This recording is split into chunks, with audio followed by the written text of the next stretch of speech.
3rd, 2012, to Senators Reid and McConnell, signed by dozens of organizations, is in my hand, and I ask unanimous consent to make it a part of the record. Without objection.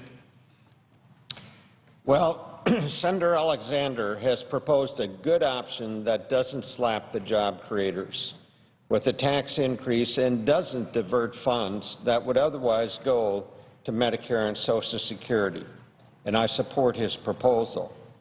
I'd also be open to supporting other pay-fors other than the irresponsible one that we will face today. It's time to look for practical solutions that can actually pass the Senate and help the American people. Americans are getting sick and tired of election year voting where we face legislation that we all know is designed to fail with the singular focus of generating good campaign talking points. While extending the student loan interest rate is important, a prosperous future depends on more than just that low interest rate. Young Americans would have greater prospects for the future in an economy that generated jobs and is growing income. Their budgets would be less strained if the price of gas and health insurance didn't continue to escalate. And they would have more stability down the road if their future wasn't threatened by strained entitlement programs and a federal debt that is now larger than the entire nation's economy. Lately, instead of solving these problems, legislation simply looks for yet another scapegoat, another political gotcha, a bill that is designed to fail to get a 30-second spot. Here in the Senate, we should not be in the scapegoat or gotcha-finding business. We should be in the solution-finding business. That's why I'm proud to co-sponsor the Alexander legislation that does the right thing for our country's students. His bill provides relief for students during a difficult economic time, and it uses money from a fund created by the health care law to pay for the extension. Identical language has already passed in the House, and it's here for the Senate to consider. And the President has already signed legislation into law using this very health care fund as an offset. The President even included cuts to this fund in his own deficit reduction proposal. But now, when it's politically expedient to oppose those cuts, he's conveniently changed his mind. Well, these flip-flops don't go unnoticed by the American people. I hope we can consider Senator Alexander's legislation soon, and the President will reconsider his threat to veto it. There's been a lot of finger-pointing on this issue, but in reality, everybody agrees interest rates on the Stafford loan should not double when the economy is struggling. The only disagreement is over how to pay for the relief. It's unfortunate that an area with so little disagreement has yet again morphed into a political football. Sadly, with this being a presidential election year, I fear more of this political gamesmanship. But I stand ready to work with anyone interested in solving the problem. With that, Mr. President, I yield the floor, and I suggest the absence of a quorum. Clerk will call the roll. Mr. Akaka.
Mr. President, Senator from Tennessee. what is our we in quorum call at present? We are on a quorum call.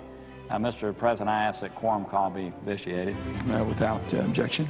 Okay. Mr. President, I rise today to talk about the student lending program that I understand we may be voting on a little bit later today. And I want to first say that I know, like you, I've talked with numbers of students in Tennessee and people who used to be students in college who have tremendous amounts of loan obligations that they have to deal with. And I know all of us, you know, your heart goes out to folks who start their careers with large amounts of debt, and you know, we hear lots of stories about the size of this debt. So I want to start by saying that certainly I empathize with much of what's happening in the student lending program as it relates to the recipients on one hand. On the other hand, as it relates to how we deal with this issue, which also relates to these young people, I mean, at the end of the day, these massive deficits that we're piling up are also going to be an obligation to them in one form or another. So I want to speak to that for just one moment. First of all, I want to say that my friend from Tennessee, the senior senator, I think has done as good a job of any of laying out what's really driving tuition costs in the first place. The reason that students are having to borrow so much money to go to college these days is what we've done in Washington. And what I mean by that is, if you look at the Medicaid programs in West Virginia or Tennessee, what you've seen over the course of the last couple of decades is that Medicaid costs have been rising dramatically in our own states. And what's happening in state governments is, because they're forced to fund these huge Medicaid costs, they don't have the same resources available to fund public higher education. And so what's happening is these state governments, which are compelled by us, by the way, to fund these Medicaid programs, and I think, let me make a point, most people realize that with the passage of the health care bill a couple of years ago, we're going to have upwards of 25 million more Americans across this country on Medicaid. That was the largest part of the health care expansion that took place. In my own state of Tennessee, they've already projected that over a 5-year period, it's going to cost them over $1 billion to fund what this Congress mandated as it relates to health care just a few years ago. So that is $1 billion that is not going to be available for higher education. So first of all, when we campaign around the country and we talk about wanting to deal with student lending, I think we ought to be looking at ourselves, or let me put it this way, at Congress, because Congress is actually the one that's driving these exorbitant tuition rates in the first place by these mandates that we're placing on state government. It's kind of appalling. As a matter of fact, in our own state, at a time when Medicaid cost rose 15%, in order to make our state budget balance, what the state legislature did was invest 15% less in higher education. Again, what's happening is young people like the ones that are sitting in front of me are having to pay exorbitant tuition costs because the states around our country are not able to invest in higher education, and therefore it's being sloughed off on the backs of students as they enter college. Let's talk about the loan program itself. First of all, a loan program that charges 6.8%, which is what the program is getting ready to do, that is loaning money to all comers. In other words, everybody that comes gets a loan. There is no collateral placed. It's not like a home mortgage where there's collateral. There's no down payment. And as we know, these loans don't begin to be being repaid until years down the road. We're not even, the government, the U.S. government is not even breaking even at 6.8%. So this whole notion that this student lending program, again, as part of this health care bill, was going to create $50 or $60 billion to fund a new health care entitlement was wrong in the first place. I mean, there is no way at 6.8% taxpayers are coming out. It's not possible. As a matter of fact, CBO issued a report in March that said at the 6.8% level, if they used fair accounting standards, the federal government at 6.8% was actually subsidizing student loans by 12%. So this whole notion of saying, well, the U.S. government's borrowing cost is low, and therefore we ought to be making loans at 3.4%, which, by the way, I'd love for us to be able to offer rates as low as we can to students, but the fact is we're already losing money at the 6.8% level. I mean, there's no way with a no money down, no collateral, payments made down the road, take all comers, there is no way with the default rates that will exist that we could possibly be coming out at 6.8%. And I think CBO clearly has stated that by virtue of the report that came out in March. And let me come up with a third point. What we're getting ready to do is discuss a bill that spends $6 billion of our taxpayer money, and what Congress is considering doing is, okay, we're going to spend the $6 billion in this 1 year to give students who apply futuristically, by the way. This has nothing to do with students who already are in college today and have student lending, but for this 1 year for loan originations to student lending, we're basically going to keep the rate at 3.4%, which is going to cost an additional $6 billion this year. So what is Congress going to do, or considering doing? Congress is considering paying for that $6 billion over the next 10 years. So instead of saying we're going to expend $6 billion and to do what most Americans have to do on a daily basis, say, okay, if we're going to spend $1 this year, we've got to save $1 someplace else. What is Congress considering doing? Spreading the cost over the next 10 years. What's that going to do? Accumulate additional tremendous debts. What's that going to do for the students?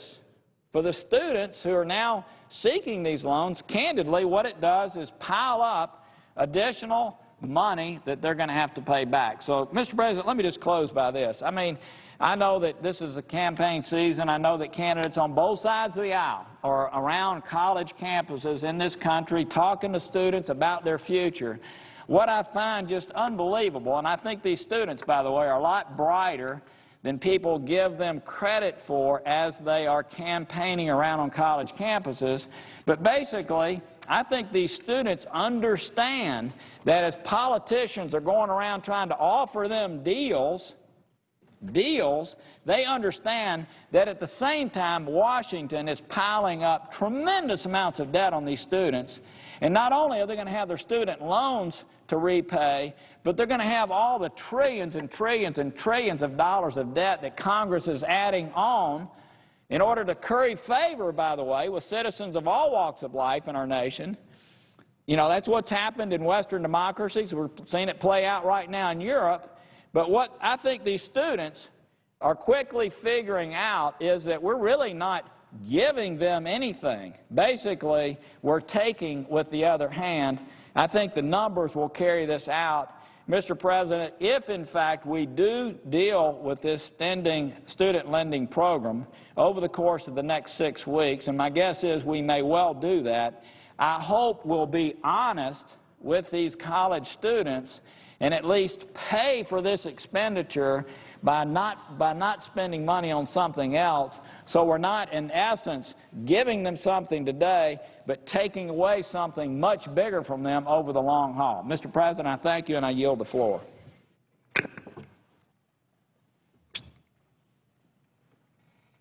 Also notice the absence of a quorum.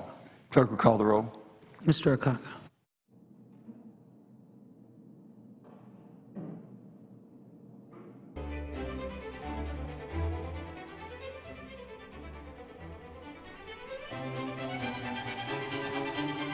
Mr. President. Senator from Rhode Island. Mr. President, I ask that the quorum call be dispensed with. Without objection. Thank you, Mr. President. Mr. President, the vote we will take today will affect millions of Americans. If we do not enact legislation before July 1st of this year, approximately 7.4 million students will see the interest rate on their student loans double. Nearly 200 student government leaders representing more than 2.5 million college students across the nation have asked us to come up with a bipartisan solution to keep the interest rate from doubling this July.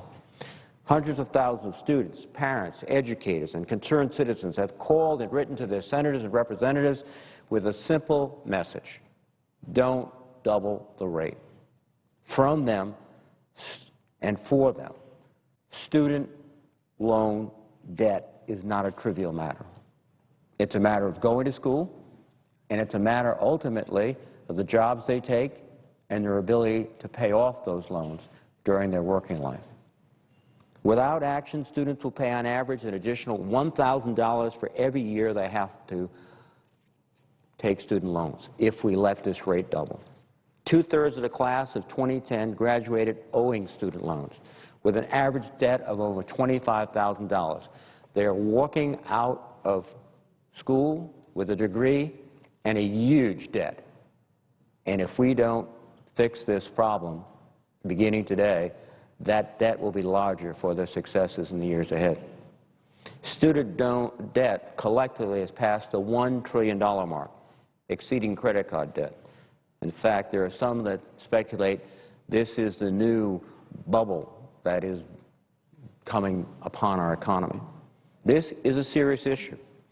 The good news is it seems to be at least the principle of preventing this increase an emerging bipartisan consensus that we should not allow the rate to double.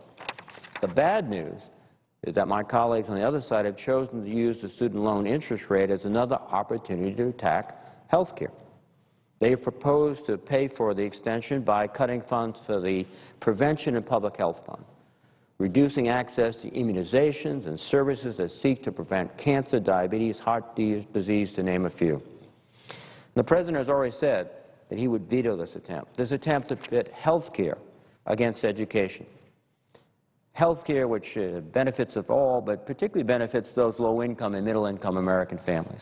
And of course, these education programs that are a lifeline and a mainstay for middle-income Americans. The other aspect of attacking this prevention fund is in the long term, if we're ever going to get our handles around the cost of health care in this country, and both sides recognize that this is one of the critical obstacles we face in the future, we have to have better prevention. It is difficult to understand how people can say, let's not do prevention, but we've got to cut health care costs. If we could have an effective prevention program, we could indeed, over years and with increasing success, reduce or at least begin to flatten that proverbial health cost curve. Now, it's interesting to note that the other side is proposing to use health care to pay for this proposal to help middle-income families, but they don't always insist on paying for everything they want to do. They will, frankly, I think, and eagerly extend the Bush tax cuts without any pay for. The House recently passed the so-called Small Business Tax Cut Act with no offsets, and that cost $46 billion, nearly enough to pay for student loan interest rate at 3.4% permanently. Well, following this logic, students and their families across the country are probably wondering, well, why isn't the risk of doubling their interest rate treated the same way as benefiting the wealthiest Americans through tax cuts and businesses through tax cuts? Don't they count as much? Shouldn't they count as much? Now, we've paid or proposed to pay for this one-year extension by closing an egregious loophole in the tax code that's enabled certain high-wage earners to avoid paying their fair share into Social Security and Medicare by misclassifying their wages as profits through subchapter S corporations. It is a very small subset of corporations that are doing this, and our proposal is targeted. This is not the small manufacturing plant that's organized as subchapter S or the pharmacy or the lumber dealer. These are consultants. These are high-paid attorneys. These are professionals that have chosen to put between themselves and their company or their partnership another entity, purely for the purpose of minimizing their payroll tax exposure. That's a loophole that should be cut regardless of other measures we're considering. Essentially, this is a very, very, very small group of people. As I said, in order to be subject to this proposal, you would have to have 75% or more of the gross revenues from professional services. This doesn't apply to the manufacturer or the merchant. It's lawyers, accountants, lobbyists, and similarly positioned individuals. And it's further restricted to only those who earn more than $250,000 filing jointly.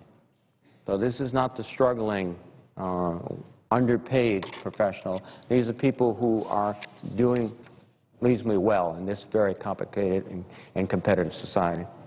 According to the Joint Committee on Taxation, in 2009, about 15% of all S corporations were service businesses as defined in this bill. Yet this small subset is responsible for billions of dollars in lost revenue to Medicare and Social Security. In a 2009 report, the Government Accountability Office found that in 2003 and 2004 tax years, individuals used this loophole to underreport over $23 billion in wage income. This is a loophole that should be closed. I hope that my colleagues on the other side of the aisle will take a serious look at it and join us in supporting this bill. We have 53 days to prevent the interest rate from doubling on subsidized student loans. We have no time to waste. Mr. President, with that, I would yield the floor.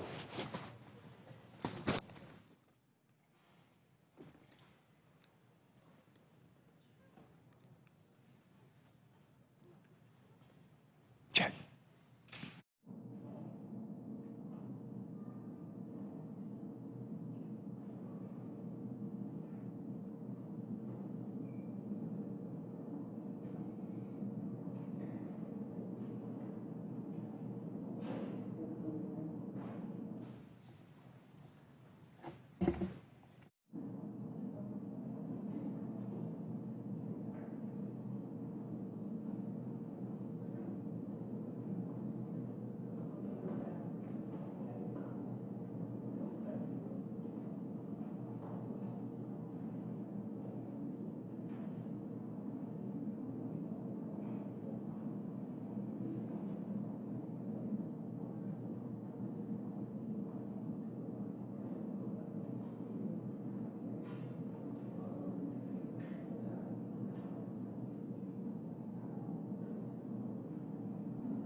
President.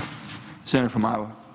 Mr. President, first I ask unanimous consent that Marissa Wissig of my staff be granted floor privileges for the duration of today's session. Without objection. Well, Mr. President, in about half an hour, a little over half an hour, we'll have a vote on whether or not we're even going to proceed to the bill that will keep interest rates on our subsidized Stafford loans at 3.4% for the next year, or whether they will go up double on July the 1st. Now, this is just a vote on going to the bill. For the life of me, I can't understand why the Republicans don't even want to go to the bill. Well, perhaps they're afraid that when the vote, if the vote really comes down to the bill itself and the, quote, offset, that maybe some of my friends on the other side of the aisle will think that students may be a little bit more important than a few wealthy people in this country who are not paying their fair share of taxes. But they're going to hide behind this motion to proceed. That's really what the vote is at noon. Are we going to even go to the bill so that we can debate it, offer amendments, vote it up or down? Republicans don't even want to go there. They don't even want to proceed to the bill. Now, they've clouded it up in a lot of rhetoric about offsets and how we're going to pay for this. And it comes down to really a choice. We have a serious offer, a serious offset, one which is widely recognized as a terrible loophole. By closing that loophole, which affects just a microcosm of individuals in this country, we're able to pay for keeping the interest rates at 3.4% for another year. My friends on the other side of the aisle say, well, they want to keep the 3.4%, but they want to pay for it by eliminating, killing the Prevention and Public Health Fund that goes to help make sure that our kids don't get diabetes, to make sure that we fight obesity, that we cut down on smoking in this country, that we make sure that kids get their vaccinations, that elderly can get their annual checkups on colonoscopies and breast cancer screening, all the things that go to save us money on health care. That's the prevention fund. They want to take that money away from there. They want to just end that program. That's their offset. Well, if that's what they want, fine. But let's get to the bill. If they want to offer that as an offset, fine. We'll vote on it. But they don't even want to go to the bill. Their priorities are not the students. Their priorities are protecting a small class of individuals in this country who use the tax code to avoid paying their fair share of Social Security and Medicare taxes. Now we've heard all about job creators. Oh, we Democrats are going after these job creators. Well, the offset that we have only affects subchapter S corporations and only subchapter S corporations that have 3 or less stockholders. 3 or less. These are usually family members. They don't create any jobs. 3 or less. If you have 5 or 10 or more, you're not covered by this. Only if you have 3 or less. And only if you have more than $250,000 a year in income. Very narrowly drawn. Very narrowly drawn. But the Joint Tax Committee scores this, saying that over 10 years, by closing this loophole, we put $6 billion into the Medicare Trust Fund and $3 billion into the Social Security Trust Fund. So there's $9 billion there of money where people using this loophole, a few people using this loophole, are able to escape paying their share of Medicare and Social Security taxes. We're saying let's close that loophole. Let's use those savings, put them in the Medicare and Social Security Trust Fund, and under the scoring system here, any revenue that's raised or mandatory cuts go to offset any increases in mandatory spending.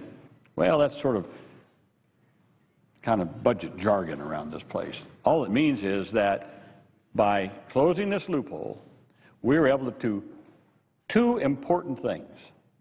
1, put more money into the Social Security and Medicare trust funds, and keep interest rate for students at 3.4% for another year. Not a bad deal. I think a very good deal. But my friends on the other side are not going to go there. They want to kill the Prevention and Public Health Fund. Mr. President, I might ask, how much time is remaining on our side? Majority has 8 minutes remaining. How many? 8. 8 minutes? Mr. President, I will yield the floor at this time and reserve the balance of my time. Without objection. Mr. President. Senator from Tennessee. Mr. President, I thank you. I can understand the senator from Iowa was concerned about the reduction of the prevention fund, which he put in the bill. And I know he has a long-standing interest in that subject. But let's be clear about this. It's not just Republicans who think that fund isn't the best use of taxpayers' money. It's almost all the Democrats on that side of the aisle, because in February, the Middle Class Tax Relief and Job Creation Act was passed in this, was voted on in this Senate, and every Democrat except 6 voted to take $5 billion out of the fund that we're talking about to pay for that other priority.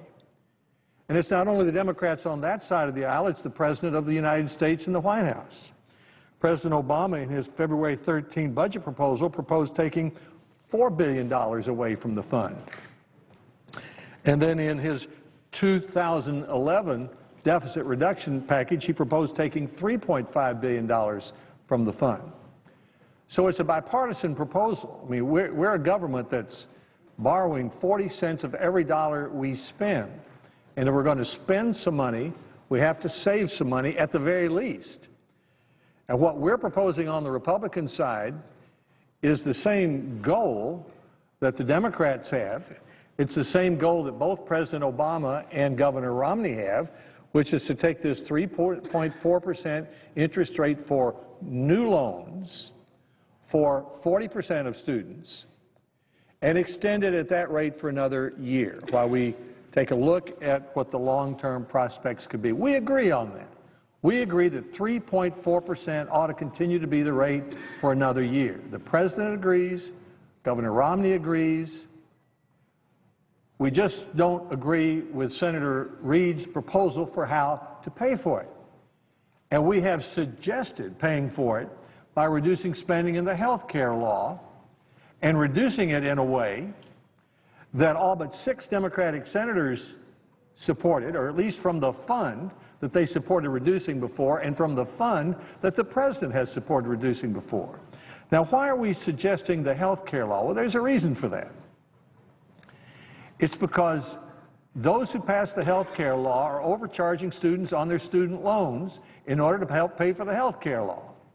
Here's why I say that. The government's borrowing money, according to the Congressional Budget Office, the way it scores spending today. The government's borrowing money at 2.8%, it's loaning it to students at 6.8%. Now, the truth is 6.8% is a pretty good loan rate for a student who's maybe unemployed. Today, I think my colleague from Tennessee, Senator Corker, was on the floor talking about that a little earlier. So there might be other ways of looking at this spending that would look at it differently. But the way the Congressional Budget Office scores this spending today, it says the government is borrowing money at 2.8, loaning it at 6.8%, and that the government's making, in effect, a profit. That's my words, profit. Because the CBO says that based on the amount of money that the government is receiving from the student loans, it makes a profit or a savings of $61 billion over 10 years. So what did our friends on the other side do with that $61 billion? Well, the senator from Iowa very carefully explained that yesterday. They spent it, all except $10 billion, which they used for deficit reduction. Couldn't keep their hands off of it. They spent it on government programs, and they spent $8.7 billion of that excess money on student loans. They spent it to help pay for the health care law. So all we're saying is that we're looking for money to keep the interest rate at 3.4%. If we're trying to help students, why don't we give it back to the students, the money we are taking from them to help pay for the health care law? We're overcharging students, according to the way the Congressional Budget Office looks at the bill. We're overcharging students by $8.7 billion to help pay for the health care law. So we propose in our suggestion that we freeze the rate at 3.4%, that we give back to students the money we're overcharging them for, and excess money over $6 billion we use to reduce the debt, which we need to do at a time when we're borrowing 40 cents of every dollar we spend. So that's what the Interest Rate Reduction Act that I have proposed does. Freezes it at 3.4% and gives back to the students the money that the government's overcharging them on student loans to pay for it. That is the same bill that the House of Representatives passed, If we could get a vote on that here and pass it in the Senate, we could send it to the President, and he could go around the country saying that he has worked with the Congress and he has produced this way to help students save money. Now, he needs to also go ahead and say a couple of more things. It's not much money, $7 a month. So this is the political season. Students need to be aware of this. A lot of talk right now about tuition going up and student loans. But if we do what we've agreed we should do, which is, and what the House has already voted to do, which is freeze this rate on 40% of loans at 3.4% for 10 years, it saves the average student on the average loan $7 a month. That's all year, and that's for 10 years, so it adds up eventually to $800, but it's $7 a month. And we should go ahead and talk about the rest of the story, too. Mr. President, how much time do I have remaining? 14 minutes, sir. Thank you, Mr. President. The rest of the story is why is tuition going up? And as a result, why are loans going up? There's several reasons for that, but the main reason, Mr. President, that every college president and every governor knows, and I see the presiding officer was the governor of the state of West Virginia, we know that the main reason college tuition is rising at public universities across the country and community colleges, where 3 out of 4 of our students go, is because of federal Medicaid mandates on states that are soaking up dollars that would otherwise go to the University of West Virginia, the University of Tennessee, and the University of Iowa. Every college president knows that. Every governor knows that. Now, that didn't just start 3 years ago. That was going on when I was governor 30 years ago, 25 years ago. And I even came to Washington and asked President Reagan, you take all of Medicaid. We'll take all of kindergarten through the 12th grade. We want out of this business of every year having to use state dollars to fund a third or whatever, of whatever you think we ought to be paying for Medicaid. If we'd made that swap 30 years ago, and I said this on the floor yesterday, 30 years ago, if we'd made that swap, if the federal government had taken over all of Medicaid and the states had taken over all of kindergarten through the 12th grade, the states would have come out about $4 billion ahead. We would have had about $4 billion extra dollars. If we made it today, if the federal government took all of Medicaid and the states took all of elementary and secondary education, the states would have $92 billion extra dollars to spend. And where would it go? I know that a lot of it would go, maybe most of it would go to education, and especially to higher education, especially to public universities. The reasons the students are fasting in California and striking because tuition is going up is because the state of California has reduced spending to its public universities by $1 billion since 2008. Since 2008. What the students don't seem to know is the reason California has had to reduce spending to its public universities is because Washington has insisted that California, Tennessee, West Virginia, Iowa, every other state increase spending on Medicaid, and that soaks up the money that would otherwise go to public universities and community colleges. In my own state, last year, Medicaid spending was up 16%. Higher education spending down 15%. What was the result? Up went tuition, 8%, up went student loans. So it's a good thing, I suppose, that Democrats and Republicans, that Governor Romney and President Obama have agreed that for a year we want to freeze the rate on new student loans of this one kind at 3.4% and save students who get those new loans $7 a month.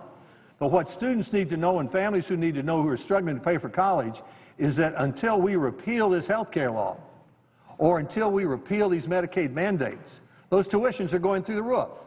The Kaiser Family Foundation says states who now spend 1 out of every 4 state tax dollars on Medicaid are going to see a 29% increase in the next year as the health care law goes into effect. And where do you suppose that 29% increase will come from? It'll come from the state budgets, and the governor will sit there and he'll be choosing primarily between spending for community colleges and universities, and more of it will go to Medicaid and less of it will go to community colleges and universities, and so their quality will go down and their tuition will go up and the students will be fasting in California, and they'll be thinking it's their legislators in California who are the problem and it's their legislators in Washington who are the problem. because they're imposing the mandates. Now, I have tried to be fair in saying this is not an invention of President Obama and not an invention just of the new health care law. This has been a trend for 25 or 30 years. But President Obama and the new health care law have made this problem worse.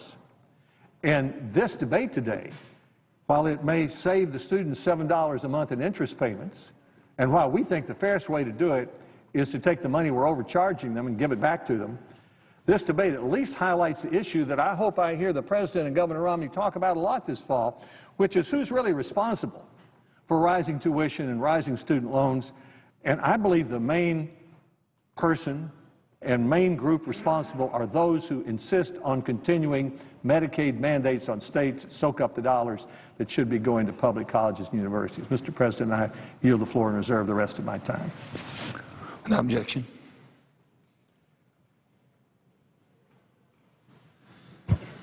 President. Senator from Iowa. Again, how much time do we have remaining? You have 8 minutes, sir.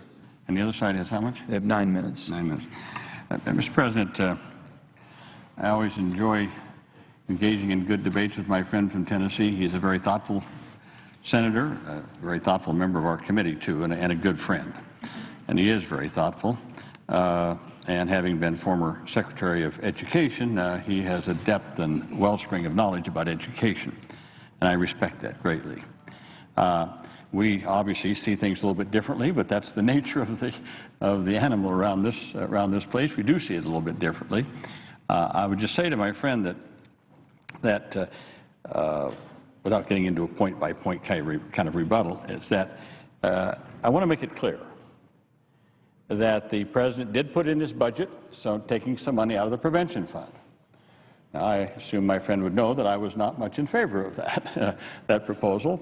And then it was used then later on, then it was used to extend the unemployment insurance and also the payroll tax cut to the end of this year.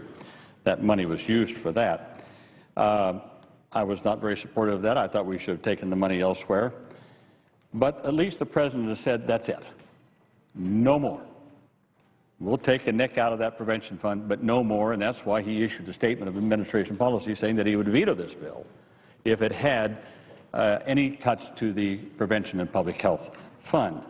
I say to my friend, I used this analogy a little while ago that the cut that the President proposed, and that was supported on our side, to extend the payroll tax cuts to the end of the year, I liken that to taking a couple of pints of blood. Well, you know, you can take a couple of pints of blood and you'll be okay. You'll get your health back and you'll go on.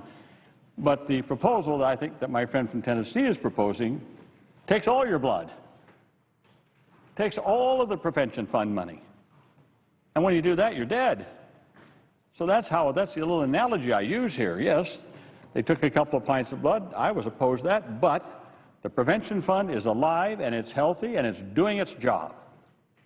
It's doing its job, and it's going to do even more of its job in the future as long as we don't take any more money out of it, and the President said he's not going to propose taking any more money out of it.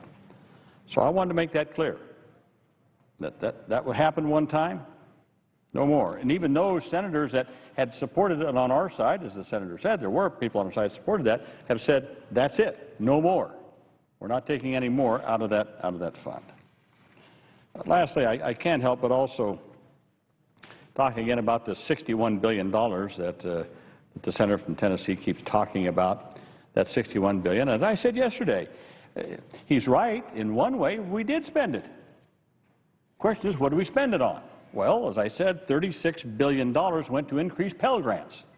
I don't think my friend from Tennessee would want to cut Pell Grants. I think he's a pretty good supporter of Pell Grants. That's where $36 billion of that went. $750 million went to College Access Challenge Grant Program. $2.55 billion went to historically black colleges and universities. $2 billion went for community colleges.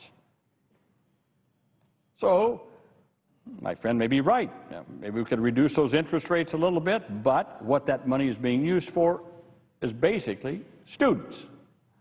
Now, I will be honest about this. $10 billion went for decreasing the deficit.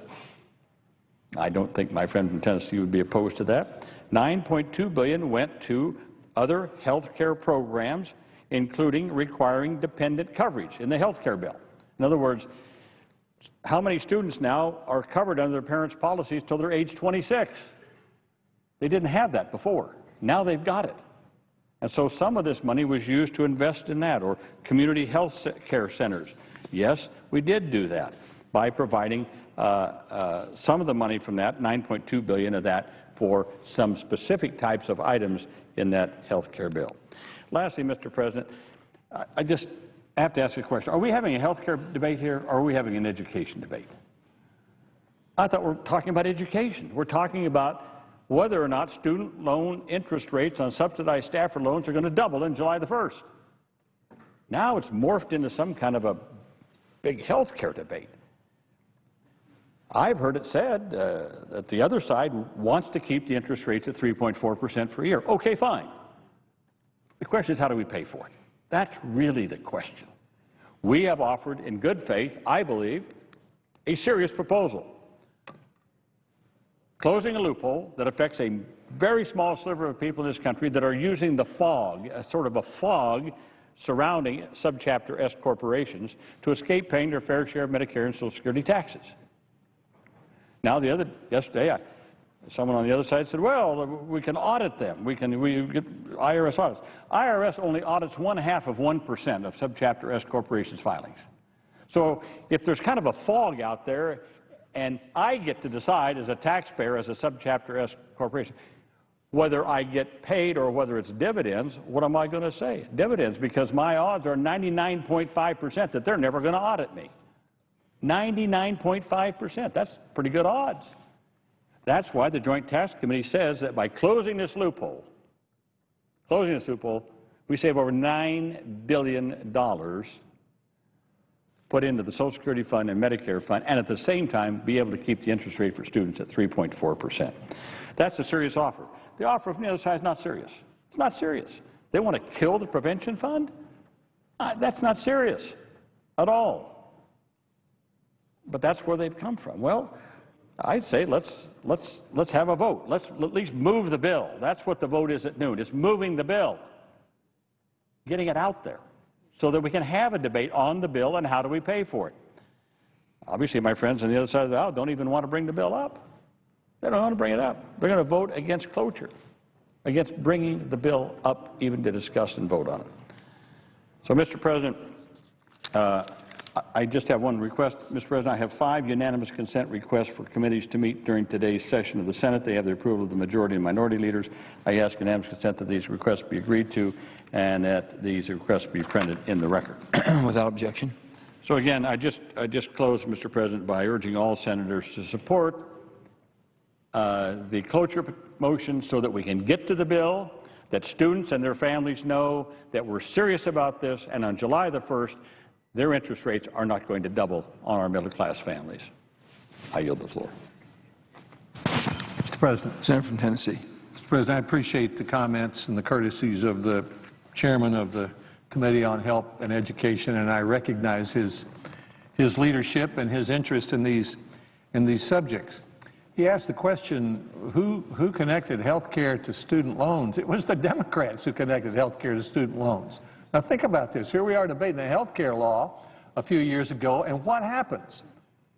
The Democrats, the majority, say, well, while we're at it, while we're supposedly fixing health care, we're going to take over the entire student loan program. We're going to make Arne Duncan, who's a terrific Secretary of Education, we're going to run him for Banker of the Year, Banker of the Century.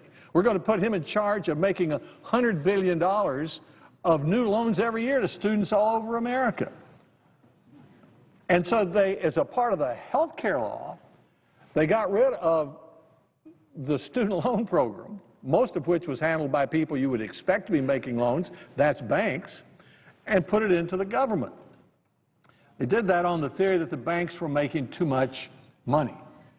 I mean, it reminds me of people who think if you can find it in the yellow pages, the government ought to be doing it. You know, autos, student loans, just put it all in the government.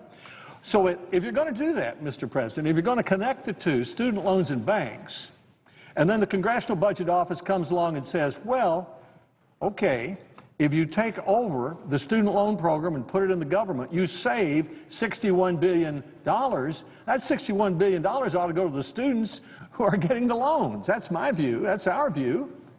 And the Congressional Budget Office estimates that if you applied that $61 billion to the current student loans, that you could reduce the average loan to about 5.3% and save students $2,200 over a year. So it wasn't anybody on this side of the aisle, I believe I'm absolutely sure about that, who suggested that during the health care debate we ought to suddenly say, while we're at it, let's take over the student loan program. All we're saying today, Mr. President, is this. We agree with President Obama, we agree with Governor Romney, and we agree with the House of Representatives that the rate for subsidized student loans should stay at 3.4% for the next 12 months. That will save students about $7 a month in interest payments. The only difference we have is how to pay for it. They want to raise taxes on people who are creating jobs while we're still in the midst of the greatest recession since the Great Depression. We say, since the government is loaning money at 2.8%, since the government is borrowing money at 2.8% and loaning it to students at 6.8%, and since the Congressional Budget Office said that there was a savings of $61 billion when the federal government took over the loan program, and that $8.7 billion of that went to pay for the health care law, that we ought to take the money that the government is overcharging students to help pay for the health care law and pay to keep this rate lower. That's what we're saying. So we have a difference in that way. So I hope my colleagues will vote no on the motion for cloture. We have a different proposal which we believe is superior, which is the same as the one that's passed the House. We would like a chance to offer that interest rate reduction act and give the students the benefit of our proposal, which will stop overcharging them and giving the money back to them. We'd like to have a vote on that. And so therefore, I recommend that we keep the rate at 3.4%, that we use the money, that we recognize that the savings that we are taking from students, overcharging them for student loans, is the best way to pay for it. And hopefully the majority leader will allow us to consider the interest rate reduction act that we propose. I thank the President. I yield the floor.